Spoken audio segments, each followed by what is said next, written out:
So, I want to share some things with you guys. I don't like it when people say dance like no one's watching. Like, have you heard that expression, or it's on somebody's email or something? It's useless. It's like saying, you know, print money or spend money like you're printing it, or drive like there's no pedestrians. Raise your children like there's no penal code, you know? And the truth is that you can dance however you want, but remember that people are watching, and they're judging you. I also don't like it when people say, hey, what's the matter, cat, got your tongue? Because one, that's disgusting. Two, it is nothing to joke about. Like, and if the cat got my tongue, it can fucking keep it. I get it back all covered in bite marks and like hair and stuff. There's no way it's going back in my mouth. And like, I'll just be mute. I would just voluntarily be mute. I don't want to be the person saying, you might notice that I talk with a slight speech impediment because in 2007 a cat got and partially ate my tongue. Thank you for your donations. I also don't like it. Oh, I don't like this one. There's more than one way to skin a cat, because who gives a shit? Cat is not good for eating. Cat is not good for wearing. If you're talking about skinning one, you're just showing off. I hail from Dallas, Texas, and thank you. Isn't it obvious? Doesn't this package, like, oh, I'm sure she did really well there. I don't know if you've ever lived in a red state, but they get things like Satanist and atheist confused. If you say atheist, you'll see everyone around you take a step back and put a hand on their gun, like just right away. I moved here, and actually your driving kind of scared me. Like, I found it a little bit aggressive. Because in Texas, everyone drives with the enforced politeness that happens when everyone has a handgun permit. You know, and you're just like, well, maybe he did cut me off, honey, but I like my brains inside my skull. I'm crazy that way. No, you go. When I first moved here, a friend of mine took me to Saturday Market. He was so proud of it, and it was so cute. And he was like, yeah, it's totally unique. It's a totally unique thing. And I'm like, I'm sorry. Drug addicts sell crap under bridges everywhere. It's how I got my laptop. It's not a big deal. A good thing, if you've lived in Portland a while, you can do this. You can go to Goodwill, and you can play mentally disabled employee or hipster.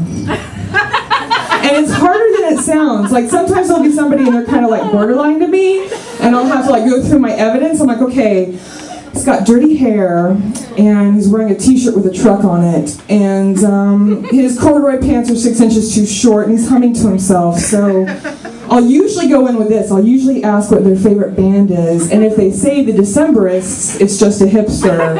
But if they say the Wiggles, they're not, you know? So silicone implants are back on the market. They're legal again. And the FDA says a certain percentage of them are going to leak, but you shouldn't worry, because by that time the owners are no longer hot, and who gives a shit? You know? So I read this. This is interesting to me. Women who have implants are 76% more likely, statistically, to commit suicide than women who haven't. I know it's sad. It's just like, I just picture these women going, shit, I've got tits a yard out and people still don't like me. What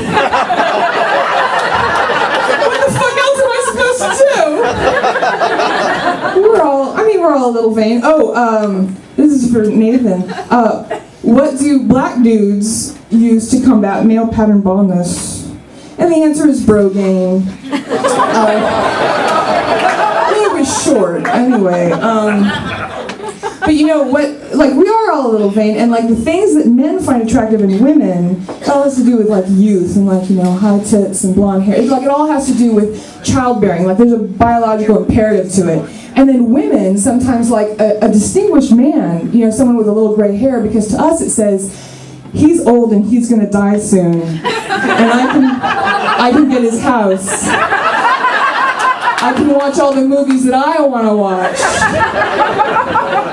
Yeah.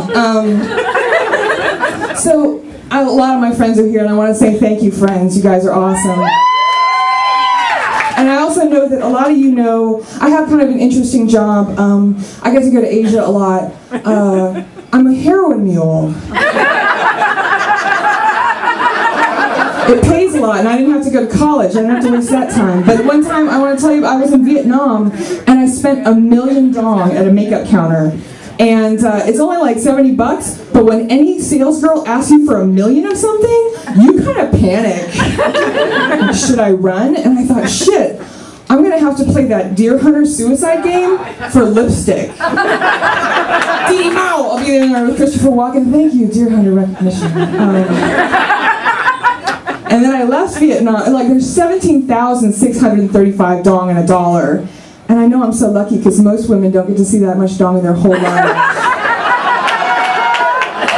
But then I went to the next city, and it was Singapore, and I tried to trade in my dong. I tried to exchange it, and the guy at the counter told me he didn't have any dong, he didn't want any dong, and he was not interested in my dong. And he said, your dong is no good here. And I said, I know that because the electrical outlets are different. I'm Virginia Jones, thank you.